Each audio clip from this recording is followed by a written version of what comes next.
북대서양과 북극해에는 거의 얼음으로 뒤덮인 거대한 섬이 있습니다. 이곳이 바로 그린란드입니다. 그린란드는 대륙이 아닌 세계에서 가장 큰 섬입니다. 프랑스보다 거의 4배나 더 큽니다. 하지만 이곳에 사는 사람은 매우 적습니다. 2026년이 되면 그린란드의 인구는 약 5만 7천 명에 불과합니다. 그리고 대부분의 사람들은 해안가의 작은 마을에 살고 있습니다. 그 이유는 간단합니다. 그린란드의 약 80%가 매우 두꺼운 빙상으로 덮여있기 때문입니다. 섬의 중앙에는 거의 얼음만 보이는 곳들이 있습니다. 그래서 이곳의 이동 방식도 매우 다릅니다. 마을 안에는 도로가 있지만 그린란드의 주요 마을들을 연결하는 고속도로는 없습니다. 한 마을에서 다른 마을로 가고 싶다면 대부분 비행기, 헬리콥터 또는 보트를 타야 합니다. 겨울에는 일부 지역에서 스노우모빌이나 개썰매도 사용합니다. 그래서 비록 그린란드는 매우 크지만 해안선을 따라 있는 사람들은 마치 서로 떨어진 작은 공동체처럼 살아갑니다. 하지만 그린란드에서 가장 중요한 부분은 바로 섬의 중앙에 있습니다. 그것이 바로 그린란드 빙상입니다. 그 면적은 약 170만 평방킬로미터에 달합니다. 그리고 일부 지역에서는 얼음의 두께가 3km가 넘기도 합니다. 이것은 단순히 거대한 얼음상이 아닙니다. 대신 이 빙상은 계속해서 움직이고 있습니다. 그린란드 중앙에 있는 이 엄청나게 무거운 얼음도 마찬가지입니다. 천천히 섬의 가장자리로 흘러가면서 거대한 빙하를 형성합니다. 빙하는 자신의 무게로 인해 천천히 움직이는 거대한 얼음 덩어리입니다. 빙하가 바다에 도달하면 그 끝이 부서질 수 있습니다. 그리고 부서진 거대한 얼음 조각들이 바로 빙산이 됩니다. 그 중에는 빌딩만큼 크거나 더 큰 것도 있습니다. 그린란드의 얼음은 세계에 큰 영향을 미치고 있습니다. 왜냐하면 땅 위에 있는 얼음이 녹으면 그 물이 바다로 흘러가서 세계 바다의 물이 늘어나기 때문입니다. 지난 수십 년 동안 그린란드에서는 매년 엄청난 양의 얼음이 사라지고 있습니다. 그래서 지금 그린란드 빙상은 전 세계 해수면 상승의 가장 큰 원인 중 하나가 되었습니다. 그리고 기후가 계속 따뜻해지고 있기 때문에 얼음의 손실도 계속될 것으로 예상됩니다. 만약 그린란드 빙상이 완전히 녹는다면 이 과정은 갑자기 일어나는 것이 아니지만 그 안에 있는 물만으로도 전 세계 해수면을 약 7m나 상승시킬 수 있습니다. 그리고 그 결과는 수만 킬로미터 떨어진 해안 도시들에도 영향을 미칠 수 있습니다. 하지만 그린란드가 전부 얼음으로 덮여 있는 것은 아닙니다. 서해안에는 그린란드에서 가장 큰 도시이자 수도가 있습니다. 바로 누크입니다. 2026년이 되면 누크에는 2만 명이 넘는 사람들이 살고 있습니다. 즉, 그린란드 전체 인구의 3분의 1 이상이 수도 지역에만 거주하고 있다는 뜻입니다. 이곳에는 정부 청사들이 있습니다. 학교, 상점, 아파트, 그리고 현대적인 삶의 다른 부분들도 있습니다. 하지만 누크는 여전히 세계 대부분의 수도들과 비교하면 작은 도시입니다. 누크에서 다른 마을로 가는 고속도로는 없습니다. 도시 외곽의 도로가 끝나면 그 다음에는 산과 광활한 자연이 펼쳐지고 앞에는 바다가 있습니다. 주변에는 높은 산들도 있습니다. 그리고 집에서 몇 분만 걸으면 인적이 거의 없는 풍경을 마주할 수 있습니다. 그린란드에서 쉽게 눈에 띄는 것 중 하나는 알록달록한 집들입니다. 많은 집들이 빨강, 파랑, 노랑, 초록색입니다. 그린란드의 많은 집과 건물이 알록달록한 데에는 이유가 있습니다.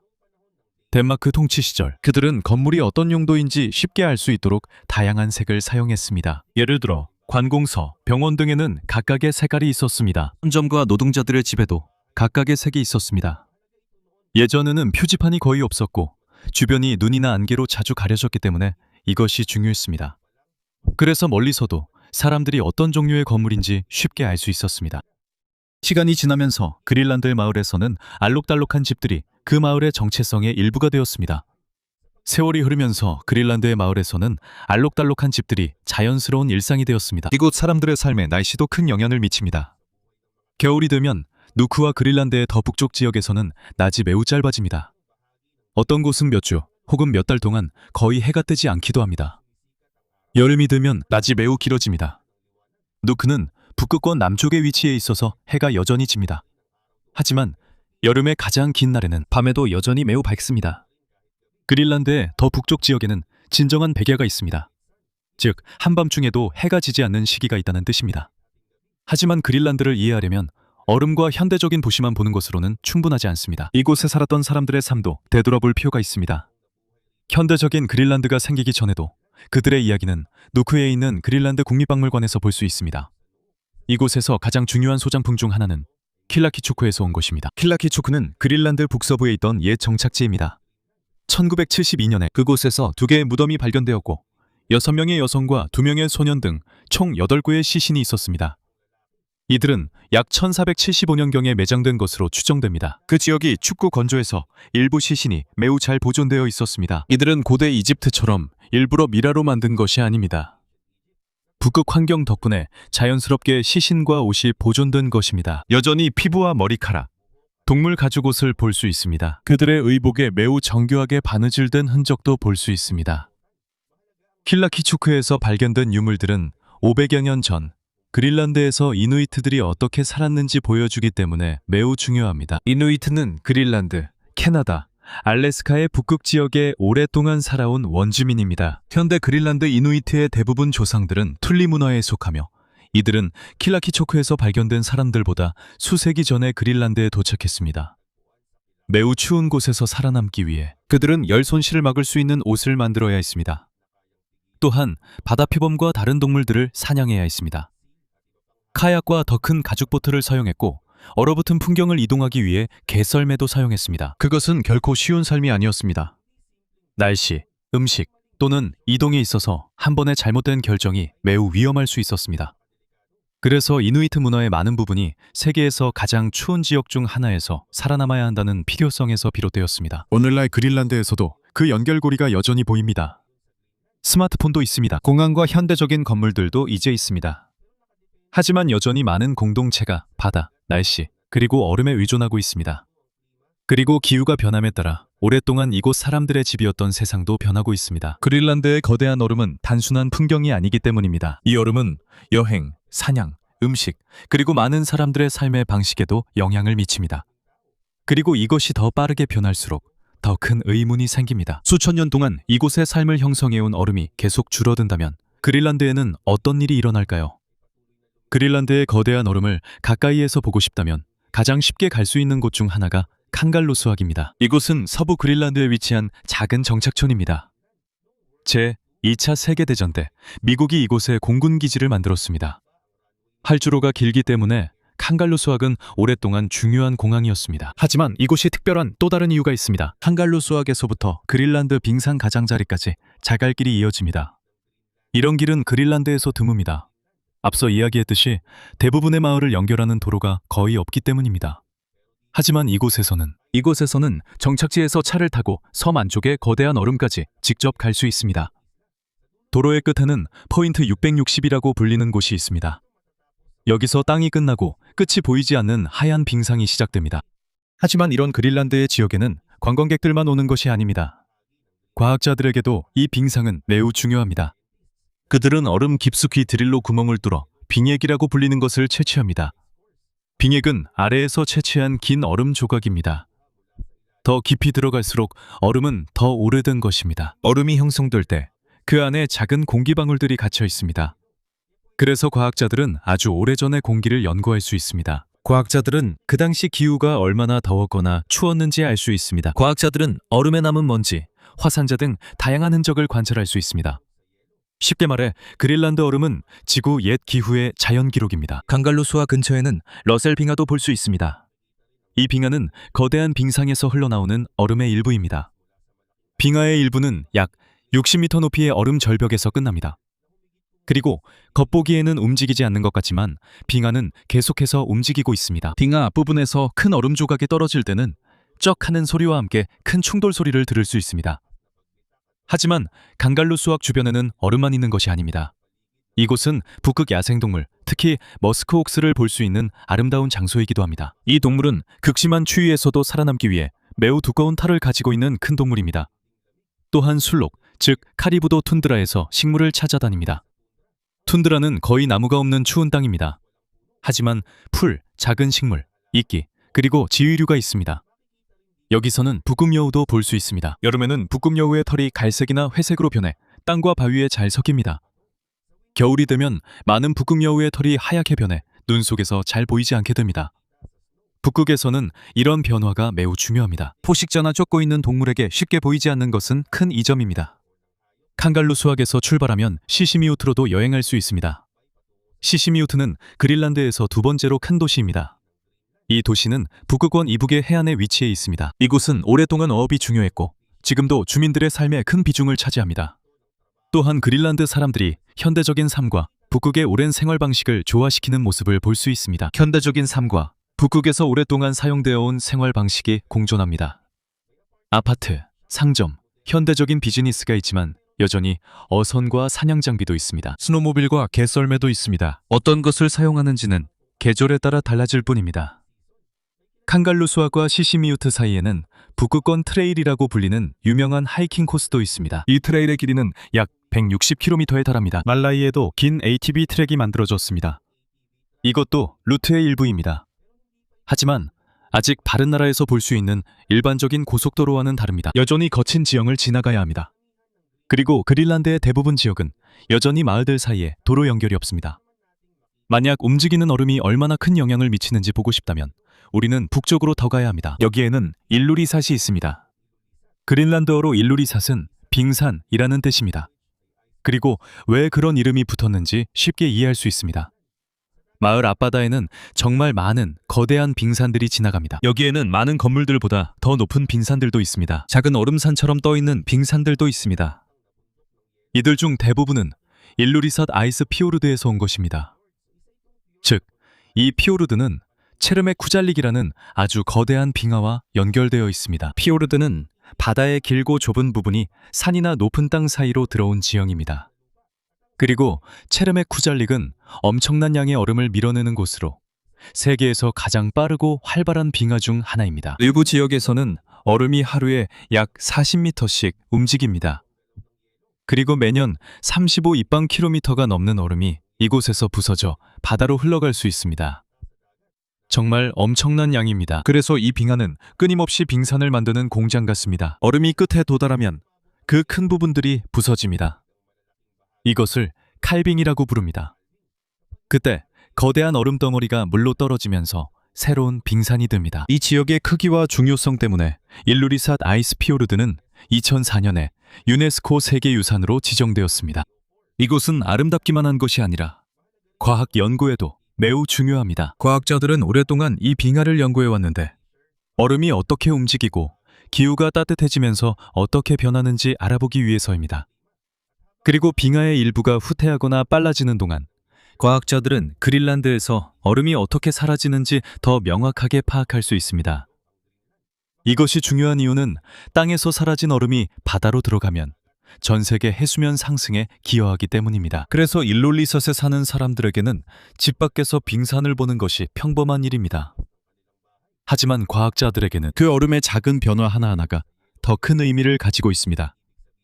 그린란드의 작은 마을에서 일어나는 빙하의 변화가 세계 다른 지역의 해수면 상승과 연결되어 있기 때문입니다. 그리고 우리가 그린란드 해안을 계속 따라가다 보면 이곳을 형성하는 것이 단지 얼음만이 아니라는 것을 더 잘 알 수 있습니다.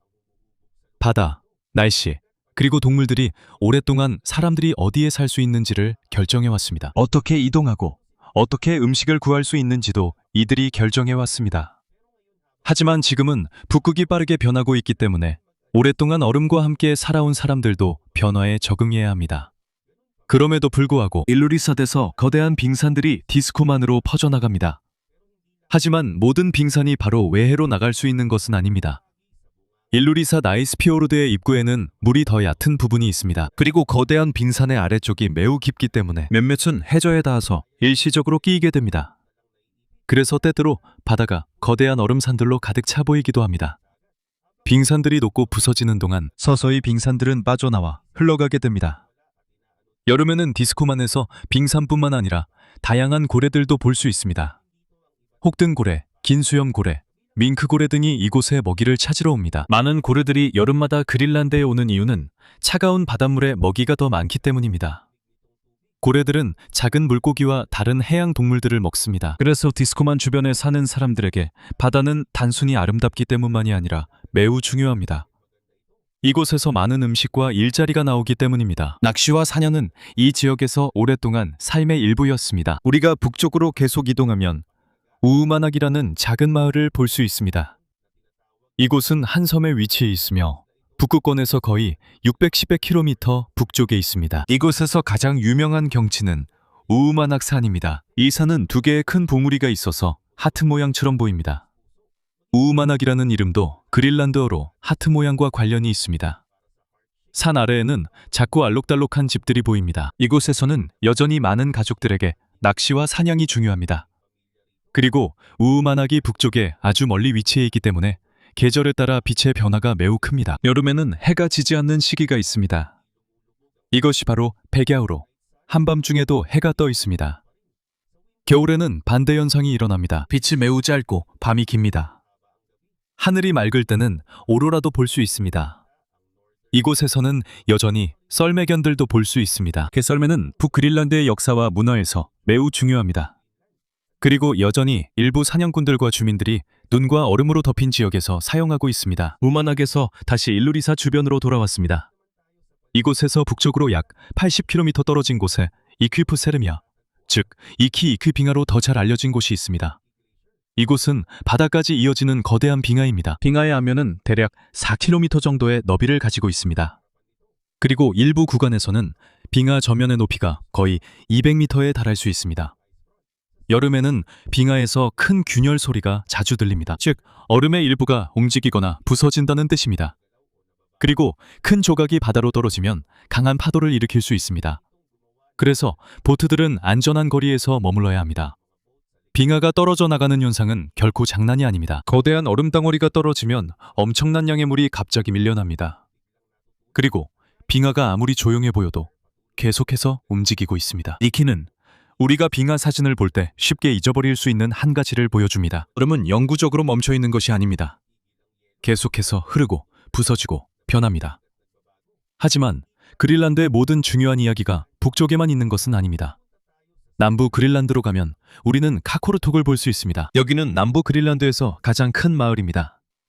다른 그린란드 마을들처럼 이곳의 집들도 알록달록하고 바다와 바위산으로 둘러싸여 있습니다. 하지만 카코르톡에는 특별함이 있습니다. 마을 곳곳의 바위에 직접 새긴 예술 작품이 있습니다. 이 프로젝트는 스톤앤맨이라고 불립니다. 1990년대 그린란드 예술가 아카 호에크가 시작했습니다. 그는 그린란드와 다른 북유럽 국가들의 예술가들을 초대했습니다. 조각상만 만들어서 박물관에 전시하는 대신 그들은 예술 작품을 마을의 자연 바위와 암벽에 직접 새겼습니다. 얼굴도 있고 고래도 있습니다. 그린란드 문화와 자연과 연결된 형태와 상징들도 있습니다. 현재 카코르톡의 여러 곳에서 약 40점의 예술 작품을 볼 수 있습니다. 그래서 평범한 거리를 걷다가도 갑자기 바위에 새겨진 얼굴이나 동물을 발견할 수 있습니다. 예술을 보기 위해 박물관에 들어갈 필요가 없습니다. 예술은 이 마을의 일부가 되었고 카코르톡은 그린란드 전역에서 볼 수 있는 좋은 예시입니다. 이곳은 현대적인 곳입니다. 공항, 인터넷, 학교, 자동차, 그리고 현대적인 정부가 있습니다. 하지만 이곳은 바다, 얼음, 그리고 혹독한 기후로 인해 형성된 문화를 완전히 버리지 않았습니다. 그리고 여기서 우리는 그린란드가 왜 독특한지의 진짜 이유를 알 수 있습니다. 단순히 얼음이 많기 때문만은 아닙니다. 사람이 적기 때문만도 아니고 세계의 대부분 큰 도시들과 멀리 떨어져 있기 때문만도 아닙니다. 그린란드의 독특함은 사람들이 자연을 통제할 수 없는 곳에서 어떻게 살아가는 법을 배웠는지에 있습니다. 그들은 날씨, 바다, 얼음, 그리고 계절에 따라 크게 달라지는 빛에 맞춰 살아가야 했습니다. 하지만 지금은 오랫동안 적응해온 바로 그 환경이 빠르게 변하고 있습니다. 북극이 따뜻해지고 그린란드의 얼음이 사라지고 해빙의 시기가 달라지고 있습니다. 그리고 이것은 사냥, 낚시, 교통, 그리고 지역 사회 생활의 다른 측면들에 영향을 미칠 수 있습니다. 동시에 그린란드는 세계 다른 지역에서도 점점 더 중요한 곳이 되고 있습니다. 과학자들은 지구의 기후를 이해하기 위해 그린란드의 얼음을 연구하고 있습니다. 과학자들은 빙상의 손실을 관측하는데 이는 전 세계 해수면에 영향을 주기 때문입니다. 그리고 북극이 변화함에 따라 그린란드의 위치와 천연 자원 때문에 다른 나라들의 관심도 높아지고 있습니다. 그래서 이제 그린란드를 다른 사람들에게 아무런 영향이 없는 먼 섬이라고 생각할 수 없습니다. 여기서 일어나는 일은 지구 전체의 더 큰 변화와 연결되어 있습니다. 수천 년 동안 그린란드 사람들은 얼음과 함께 살아가는 방법을 배웠습니다. 이제는 또 다른 문제를 마주하게 되었습니다. 그들은 이제 얼음 자체가 변하는 상황에서 살아가는 법을 배워야 합니다. 그리고 그것이 아마도 지금 그린란드에서 가장 중요한 이야기일 것입니다. 이곳이 얼마나 춥거나 멀리 있는지가 중요한 것이 아니라 지구에 남아있는 가장 큰 얼음 중 하나가 서서히 변해가면서 사람들과 전 세계에 어떤 일이 일어날지가 중요한 것입니다.